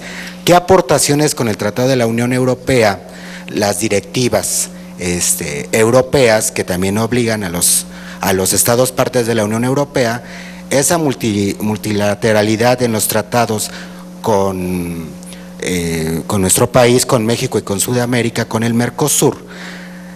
Si bien es cierto, como tú señalas, las élites económicas están acabando con los recursos naturales, entonces tendría que ponderar el cuidado al medio ambiente sobre la materia económica. ¿Y cuál sería tus iniciativas o tus perspectivas desde la Unión Europea, cómo aportar a nuestro país, paradigmas, directivas? Porque si bien es cierto, las directivas que da el Parlamento Europeo muchas veces no se pueden vincular en tu propio país, ¿no? Luego no son obligatorias en España. Y lo que pasa que si tienen una buena, un buen cuidado, un manejo integral del patrimonio inmobiliario que viene a degradar las costas españolas, pero que esas directivas son más impositivas que inclusive las normativas autonómicas y estatales. Y la segunda pregunta estriba en el sentido de la extrafiscalidad ambiental de las directivas europeas, cómo han incidido en España y qué aportaciones pueden tener en México. Muchas gracias. Hola, muy buenos días. Mi nombre es Gerardo Torres. Tengo dos preguntas principales. ¿Cuáles son las principales causas o cuál es el efecto que quiere el partido Podemos hacia con México? Y la otra es, en sí, ¿con qué partido político se puede identificar su partido con el de nuestra nación? Gracias.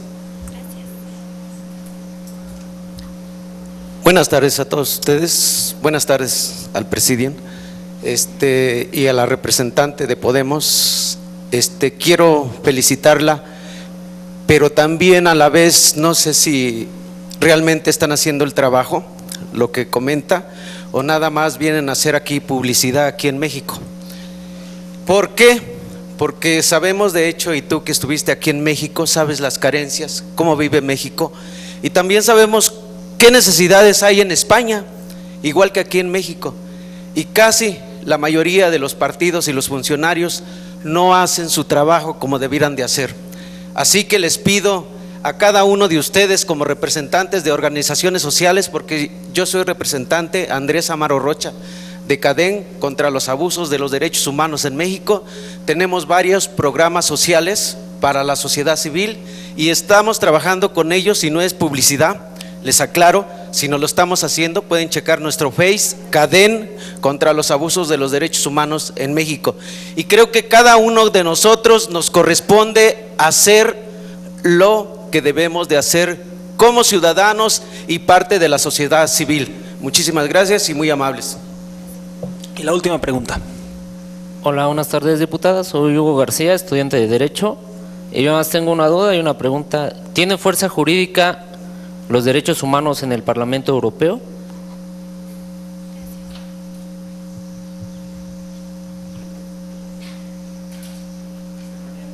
Estefanía, el micrófono es tuyo. A ver, porque ya no me acuerdo. A ver, comisión mixta. Vale. No, pero empezamos aquí. Empezamos con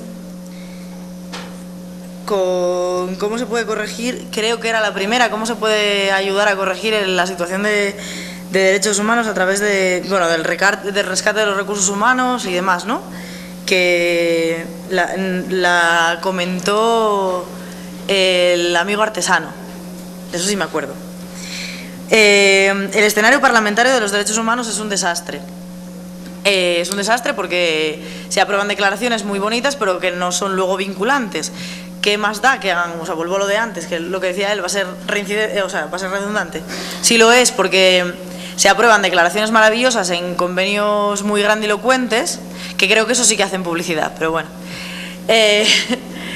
Para legitimar un orden establecido determinado, pero después no se aplican en la práctica, ¿no? Entonces, y el escenario parlamentario es bastante lamentable porque además, por desgracia, como dentro de la propia delegación mixta no tenemos, somos pocos, efectivamente estoy yo sola del GUE, por ejemplo, hay otro compañero que es del Grupo de los Verdes que tiene bastante sensibilidad con este tema, que es Terry Cabras, otro eurodiputado, pero estamos él y yo y el resto pues complicado. Entonces, claro, imaginaos pues cómo se queda situado la lógica de la fuerza, ¿no? O sea, cómo la correlación de fuerzas dentro de la delegación pues es bastante minoritaria con respecto a los que yo creo que vienen a México, sí, a hacer este tipo de publicidad de la que hablaba el compañero antes, pero que no creo que honestamente haga Podemos. Y en todo caso, si hace publicidad, yo creo que la hacemos de otro tipo, pero bueno. Ellos creo que utilizan las reuniones bilaterales precisamente para legitimar que nada cambie. Es decir, sacamos un acuerdo maravilloso, decimos que está todo muy bien, decimos que hemos venido aquí a México y nos hemos juntado con representantes del gobierno y le damos un par de palmaditas en la espalda, la cosa está mejorando y nos pasamos aquí una semana pagada con el dinero público y nos volvemos a Europa a seguir robando a la ciudadanía europea, porque esto funciona así. Entonces, esto es la lógica, por desgracia, de la delegación. Lo que nosotros tenemos que hacer, aunque el papel sea pequeño, es tratar de que el discurso que salga hacia afuera no sea solo ese, que haya otro, que hay representantes políticos dentro de esa delegación que no comulgamos con eso y que nos parece un escándalo que haya 26.000 personas desaparecidas y la mitad, alrededor de la mitad, desaparecidas solo con la legislatura de Peña Nieto. Esto es bochornoso y no se puede mirar para otro lado cuando algo así sucede, ¿no? En cuanto a... no me acuerdo de la segunda. De derechos humanos era también, pero es que no sé ni lo que he puesto aquí yo. Materia de derechos humanos, ¿quién me la había preguntado la segunda? No, tú la primera. La segunda... Sí, pero bueno, no era una pregunta, era un comentario que habías hecho más bien, ¿no? Sobre convenio entre España y México y demás. No sé si había una más anterior, pero bueno. Yo estoy muy orgullosa de los maestros que vinieron aquí, porque además muchos de ellos vinieron exiliados, porque vinieron buscándose la vida de una guerra y de una dictadura que era atroz, que castigaba precisamente la libertad de pensamiento y la libertad intelectual y la riqueza intelectual, y vinieron a México, y el Colegio de México, por ejemplo, es una de las instituciones donde hubo muchos maestros de los nuestros, que también son los vuestros, ¿no?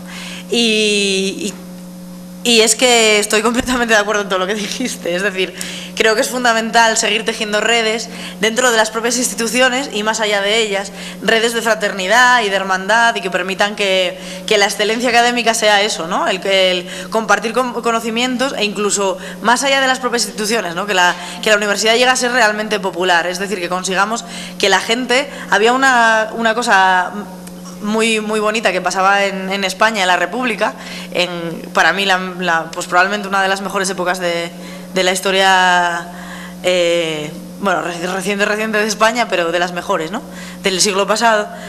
La República fue la escuela libre de enseñanza, ¿no?, que consistía en que las maestras y los maestros recorrían todas las zonas rurales, los pueblos, iban regalando educación a la gente, ¿no?, porque entendían los republicanos que para conseguir que un pueblo fuera libre había que conseguir que un pueblo fuera educado, ¿no?, porque un pueblo que está educado pues es difícil de engañar, y esto es la base de todo. La educación es fundamental.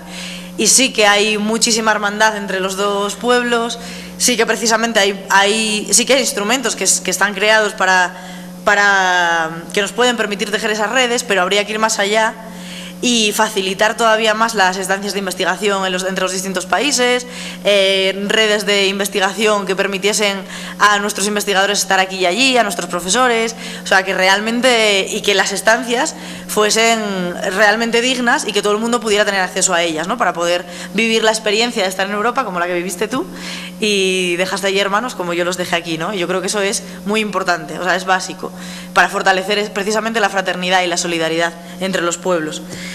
La comisión mixta del año pasado, tengo entendido, porque yo no estuve aquí, yo todavía no estaba en esa delegación, entonces no pude venir, y mi compañera Lola Sánchez, que sí estaba en la delegación, yo ahora me voy a quedar en esta delegación, así que espero poder volver a México pronto, porque además yo encantada de venir a México siempre. Tengo entendido que el año pasado fue bastante lamentable el acuerdo que salió de allí, porque fue, sí, el típico discurso de siempre, ¿no?, de todo va bien y van poco a poco mejorándose las cosas y demás. Y bueno, lo de compartir experiencias, ¿cómo van a compartir experiencias ellos? No lo pueden hacer. Es decir, España tiene una deuda histórica con el Sáhara, una deuda histórica con el pueblo saharaui, y solamente la ciudadanía española, que es la que es realmente solidaria, que acoge a muchísima gente, a muchísimos niños que viven en los campamentos saharauis y que van todos los veranos a España a convivir con las familias españolas, solamente esos ejemplos y los de la gente voluntaria, defensora de derechos humanos, que va allí cada 2 por 3 al Sáhara a denunciar lo que está pasando con el pueblo saharaui por parte de Marruecos, solamente eso es lo que dignifica a nuestro pueblo español, pero no dignifica al Estado, ni dignifica a los que están en los puestos de poder, ¿no? En los puestos de poder está el Partido Popular, que precisamente jamás ha hecho nada porque se dignifique la historia del pueblo saharaui. El Partido Popular es el partido que está a favor de que haya cuchillas en las bahías de Ceuta y de Melilla para los inmigrantes. Es decir, no somos un ejemplo en ese sentido.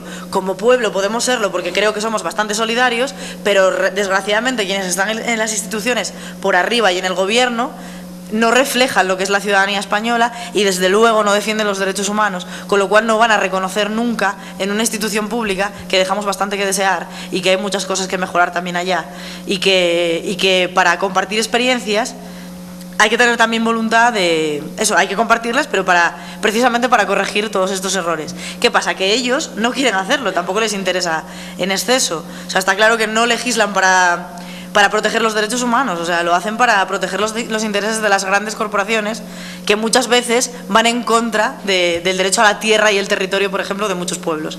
Y eso es un derecho humano también, ¿no? El derecho a la alimentación y a tener una vida digna, vamos. Y me habías preguntado por las iniciativas de tortura y desaparición forzada o forzosa es. Forzada, vale, es que no me acordaba bien de... Sí, en Europa estuvimos trabajando con algunas organizaciones que están allí en el Parlamento Europeo y que precisamente nos decían que este tipo de iniciativas, que aunque generaban cierta esperanza, porque bueno, parecía que se planteaba la posibilidad de tomar medidas concretas, que hay cierta desconfianza también porque nunca se llega a hacer luego un seguimiento de la implementación de todas las medidas que se toman, que es el problema que podría haber. Y luego también me comentaron que se han aprobado normas muy represivas de los defensores de los derechos humanos, o sea, represivas de la protesta social, quiero decir.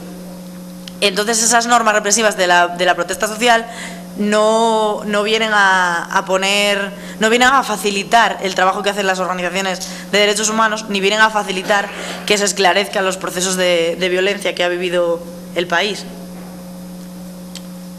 Perdón. Entonces, estamos expectantes a ver lo que pasa y desde la delegación vamos a estar expectantes a ver lo que sucede con ello, pero desde luego es la ciudadanía del pueblo mexicano la que tiene que estar más expectante que nadie a ver qué pasa y salir vigilante y no tener miedo. Yo sé que es muy difícil decir esto, o sea, es muy fácil decir esto y es muy difícil vencer el miedo, pero es la arma con la que ellos juegan y con la que tenemos que vencer los ciudadanos normales para poder construir cambios políticos importantes. O sea, una de ellas es esa, ¿no? Vale, los ambiental, todo lo del medio ambiente, que además son un montón de cosas y muy interesantes y dan para mucho. Voy a intentar ser lo más concreta posible. A ver, se han aprobado cosas positivas dentro del Parlamento Europeo, pero muchas de ellas no son más que declaraciones o informes de opinión que luego no son vinculantes en los Estados miembros. Un caso concreto, la iniciativa ciudadana Right to Water, por el derecho al agua. Es una iniciativa ciudadana que partió de toda la ciudadanía europea, apoyada por más de 2 millones de ciudadanos y de ciudadanas europeas, que consiguió que llegase por primera vez una iniciativa de este tipo a la Comisión de Medio Ambiente, que allí fuese aprobada y que se aprobase posteriormente en el Parlamento Europeo. Esta iniciativa legislativa viene a decir que el agua es un derecho humano y que como tal no se puede comercializar con ella para bien de intereses privados, ¿no? Que no se puede apartar a los pueblos ni a la gente del derecho al agua, del acceso al agua, porque es un derecho humano. Eso se consiguió y llegó bien al Parlamento Europeo y se aprobó. Aquí hay un problema. ¿Qué pasa? Que si los Estados miembros no están por la labor de soltar las concesiones administrativas con el agua, porque se saca mucho dinero de las concesiones administrativas del agua, muchísimo dinero, lo que diga el Parlamento Europeo pues va a quedar en agua de borrajas, pero como quedan muchas cosas que dice el Parlamento Europeo. El Parlamento Europeo dice cosas auténticamente atroces, porque sí que las dice, pero hay otras que son bastante sensatas. El problema es que luego, dentro de las instituciones de los Estados miembros, no hay una voluntad política real de llevarlas a la práctica. Y esto ha pasado precisamente con el derecho al agua. En España, por ejemplo, hay en muchísimas zonas, muchísimos pueblos y ciudades que tienen el agua privatizada, la tienen en manos de grandes empresas de agua como Aquagest, Aqualia, etcétera, grandes corporaciones que se han forrado a costa de tener de haber conseguido estas concesiones que son multimillonarias y que en algunos casos supuestamente ha habido por debajo sobres y mordidas, como decís aquí en México, a los representantes públicos que en aquel momento estaban allí dando la concesión, ¿no? Hay tramas corruptas que se están investigando ahora. Con el caso de Aquagest en concreto toca toda la zona norte de España.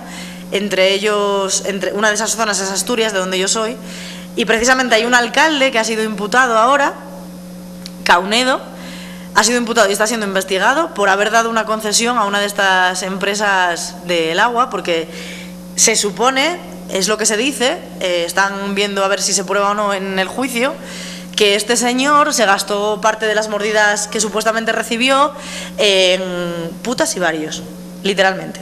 Tenía una carpeta, al parecer, en el disco duro de su ordenador que ponía algo así como putiferio o putas y varios, bueno, una barbaridad, ¿no? Ya no es solo corrupción, es corrupción cutre. Y además es hacerla con el dinero de todos, que es el agua, porque el dinero genera también beneficios económicos, pero también con la vida de todos, que es el agua, ¿no? Un derecho humano fundamental.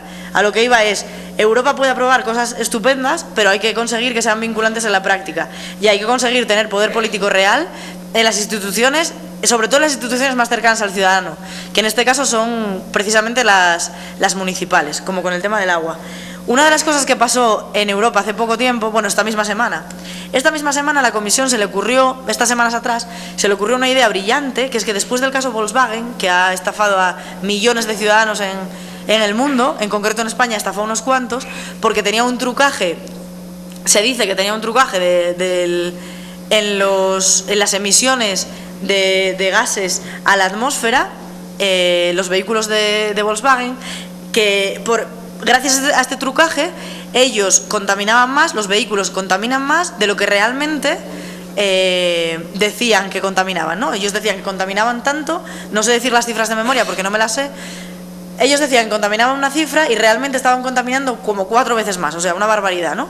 Esto se descubrió, se dice que la Comisión Europea estaba al tanto de que Volkswagen estaba trucando los motores y que no hizo nada, que miró hacia otro lado, etcétera, ¿no? Pero es que ahora encima a la Comisión Europea se le ocurrió también una maravillosa idea, que es darle la espalda al Parlamento Europeo y decidir que no solamente hay concesiones a estas grandes multinacionales, sino que además ahora vamos a doblar los límites de emisiones de nitrógeno al aire, doblarlos de lo que estaban permitidos hasta ahora, lo quieren situar en el doble. Entendemos que es una decisión política y que es una decisión que tiene que tomar el Parlamento Europeo, pero ellos, como son la Comisión y legislan de espaldas al Parlamento, pues lo han decidido por sí mismos. Lo peor es que lo debatimos en el Parlamento Europeo y la gran coalición del PSOE y del PP, parte del PSOE no, es cierto que no, pero hay algunos socialdemócratas sí, y de hecho el PP, no salió lo que nosotros queríamos, que era que se diera marcha atrás a esa barbaridad. Se va a aprobar que se doblen los niveles de emisiones de nitrógeno al aire. Es decir, ¿de qué vale que hagáis una cumbre estupenda contra el cambio climático si luego tomáis decisiones como esta? A eso me refiero cuando hablamos de que no hay voluntad política real, si no se implementan políticas que cambien las cosas. Luego, fuerza jurídica de los derechos humanos, ¿no? Para que los derechos humanos tengan fuerza jurídica real hace falta que tengamos un pueblo que realmente quiera defender los derechos humanos de manera colectiva y hace falta tener a gente en las instituciones que los defienda de manera valiente y que dé la cara por ellos y por la ciudadanía. Esto yo creo que es fundamental, si no, no vamos a poder dar pasos. Y con esto voy a hilarlo con lo que le decía el compañero de lo de la publicidad, porque, hombre, sí que hacemos publicidad.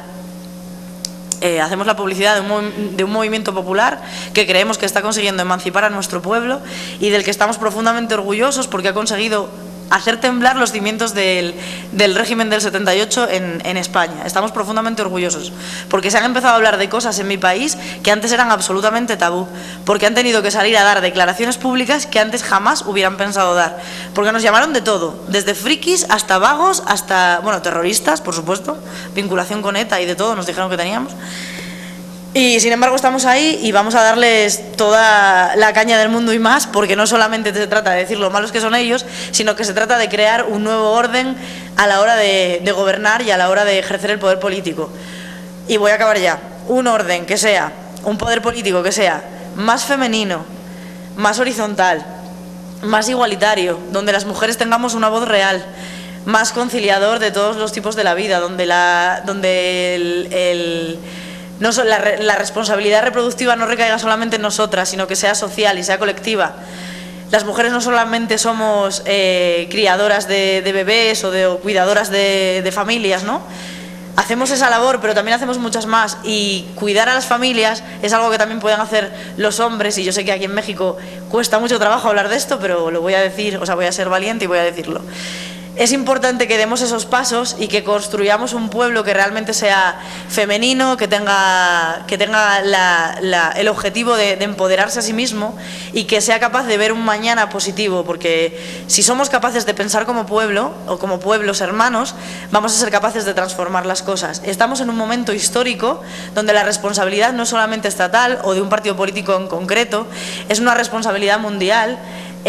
No hay una fuerza política que se asemeje en ningún sitio a otra. Creo que son movimientos populares y que en cada ciudad, en cada pueblo y en cada estado, cada pueblo, valga la redundancia, tienen que encontrar su herramienta política de transformación, y aquí en México pues tendréis que repensar cuál es la vuestra, y en ese proceso pues encontraréis a un pueblo hermano en España que está aprendiendo de los errores cometidos y que poco a poco, aunque vayamos corriendo a la vez que nos atamos los zapatos y metiendo a veces nos equivocamos muchas veces, vamos aprendiendo poco a poco, pero vamos con muchas ganas.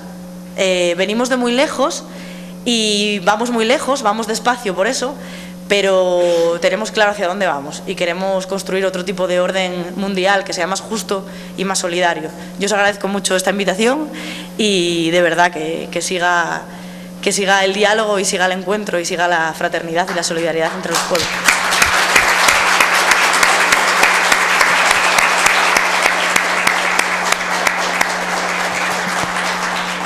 Pues muchísimas gracias, Estefanía. El motivo de la convocatoria eran derechos humanos, pero también empezamos a hablar de muchísimos otros temas: cambio climático, ecología, tratados internacionales, educación, cultura, procesos políticos, Parlamento español.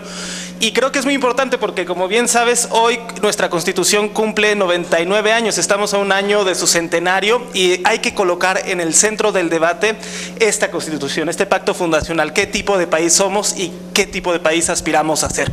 Por eso, nada más les comento para cerrar el evento, en el Instituto Belisario Domínguez estaremos convocando a un seminario sobre desigualdad. Ahí Mario Arriagada está por atrás, que es de los organizadores.